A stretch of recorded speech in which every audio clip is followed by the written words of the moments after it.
Tiny Zoo, thank you very much for joining me today. Do hope you're well.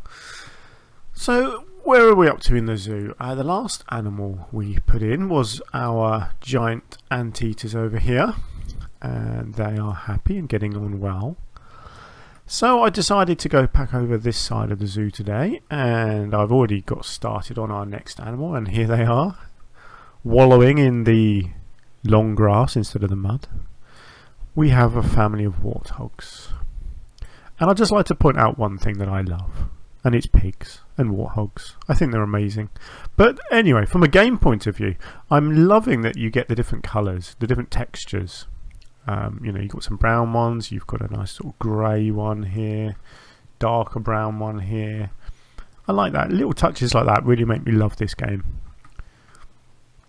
So obviously they're just in there temporarily at the moment, just so I can make sure they can't escape. So if you remember, this is next to our flamingo pond over here. So I thought I would use this space. I like the hill here, so that's going to add to this enclosure.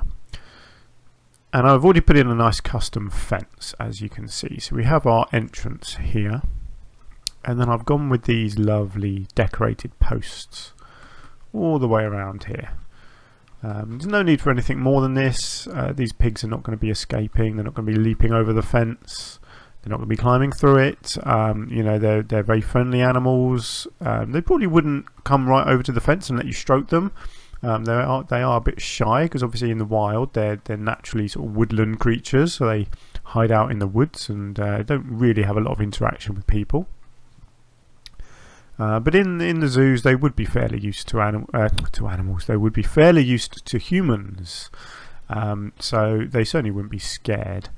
So yeah, there's no harm in them being able to come right up to the edge.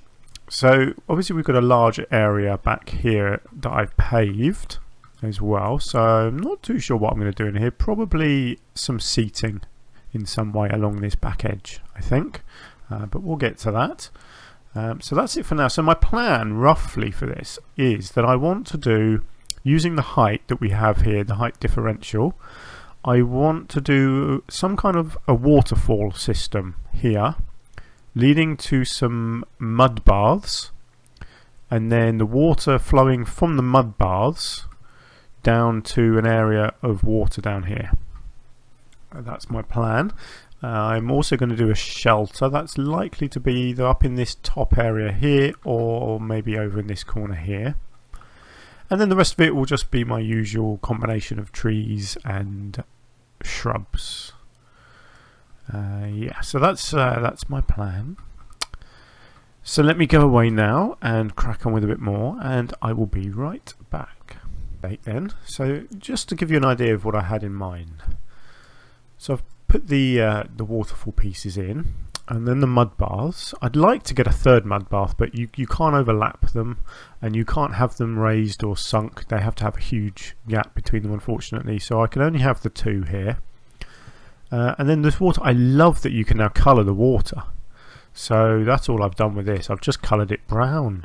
I mean, it looks like something out of Willy Wonka's chocolate factory, but it's exactly what the water would be like here, because the idea is that the water is coming off of here through this horrible mud and then coming down here, so it's going to be dirty water, isn't it?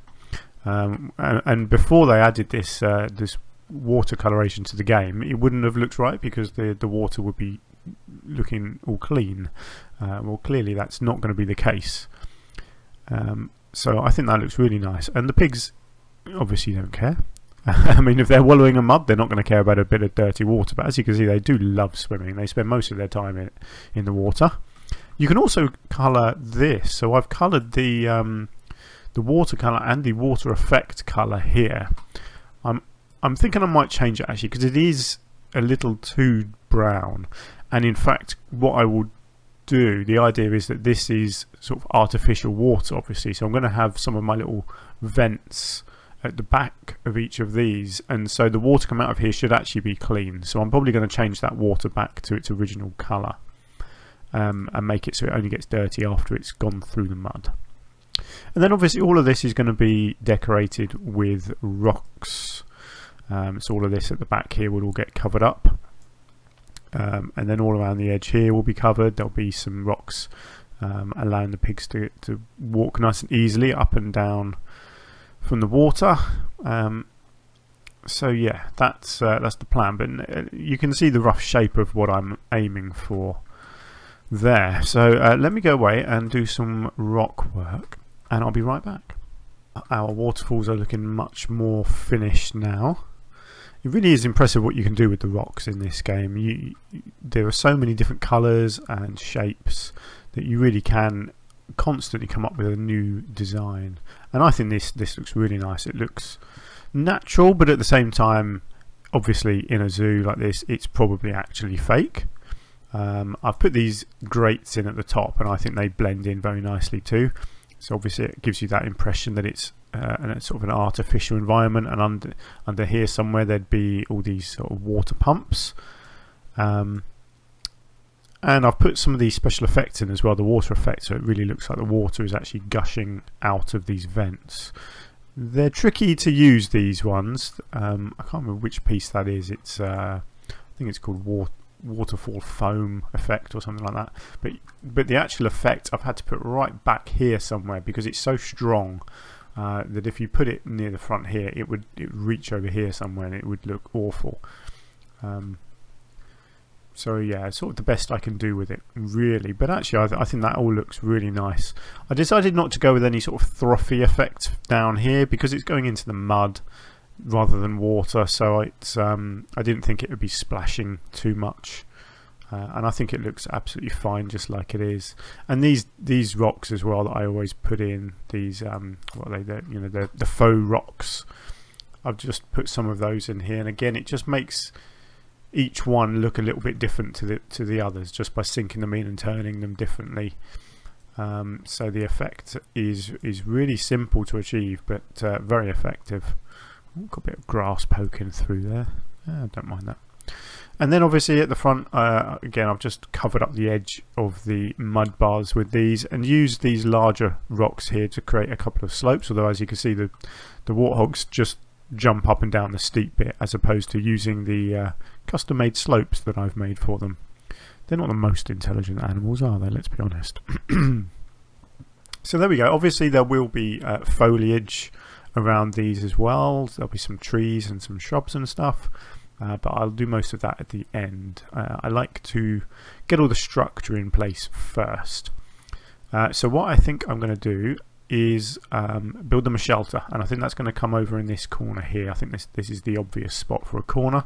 It's the largest area, it's flat, and it also means that people walking by on the path here will be able to see into it to have a look at their where the warthogs are sleeping. So that's my next plan, I think. And then after that I will obviously work out what I'm going to do along this outside edge here as well. So let me go away and crack on with that.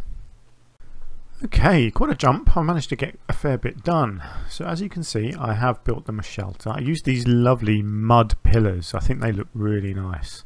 They certainly suit the location here with the dirty brown water and the brown rocks. I thought the mud went well there. And then this lovely iron roof as well. Again, it sort of really just fits the place. It looks a bit run down, a bit dirty. So yeah, really simple shelter. Really doesn't need to be any more than that. Obviously you've just got some straw in there for them to lie on, and they love that. Although this one has decided to lie inside my nice clean water bowl. Yeah, interesting. So as you can see, I did put a clean water bowl here, and the reason for that obviously is that this water here doesn't look very appetizing, does it? So I thought it'd be nice for them to have a source of clean water there as well. And then I've just put some trees in, put a few large ones towards the back. I've gone with ash and elm trees here, good old English trees. Warthogs used to be all over England. Not so much these days. There are still some in the wild that have been reintroduced in recent years, and I know they are breeding and spreading a bit, which is really good to hear. But these are good old English trees, which is exactly where you would find these animals, certainly in the past. other than that, not too much going on. I've just done some of these sort of log, what's the word, trunks at the front here that have all been cut down. You've got a dead one here as well.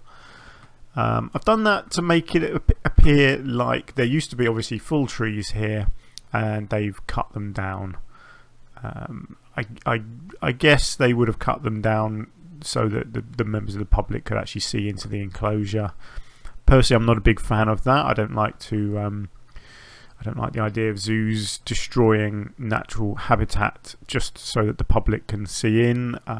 So maybe let's go with the story that these trees had a disease, which is actually very believable because our ash trees, which ones are ash? These ones are ash. In England, in recent years, they have come under attack from a disease. So it is actually quite realistic that they would have been chopped down. I can't quite remember what the disease is called. I think it's called ash dieback. And basically it just ran through England and destroyed millions of ash trees. And there's not that many left now, unfortunately. Very sad. I think I've got that right anyway. I'm not a tree expert. I know I am a gardener, so I should know these things, but I don't work with trees that much. I'm pretty sure it was the ash tree population that got decimated. So anyway, that's the story I'm going with, so I'm going to stick with it. So obviously I've still got a bit more decorating to do. Certainly lots of shrubbery needed. There's probably going to be quite a lot of bracken in here. I think that's the sort of thing you find in the woodland in this country, growing underneath all these trees, and it's exactly where these warthogs would be found because they can hide in amongst it and you know, stay hidden from the public. And obviously I've got this area back here to do as well, so I'm going to go away once more, I think, and try and get all of that finished for you. So hopefully I will be back just one more time. Okay, we are finished, and I have quite a lot to go through, so I will crack on with it now without delay. So what have I done? I've put in, as I said, quite a lot of bracken, so that's just scattered. Oh look, he's playing with his food thing. Great. It's what we like to see. Happy pigs, very happy pigs. Yeah, so lots of bracken, as you can see, just really nice and dense. It's exactly the environment that these animals would want to be living in. Various enrichment items scattered around. I've got one of their feeding forage box up the back here as well, because they love that sort of thing. That's what pigs do. They forage all the time, don't they? And then I also got in a couple more trees, so I went with a couple more of these lovely umbrella acacia trees at the front, so one there and one there, and then there's also one of these new scratching post trees here, the enrichment items as well.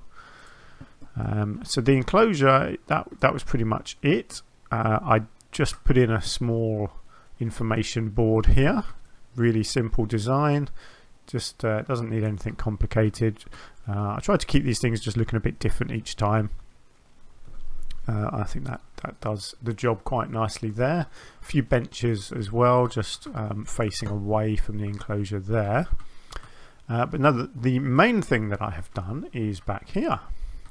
As you can see, I have decorated with picnic benches. I thought it was a perfect spot to have a nice line of picnic benches here.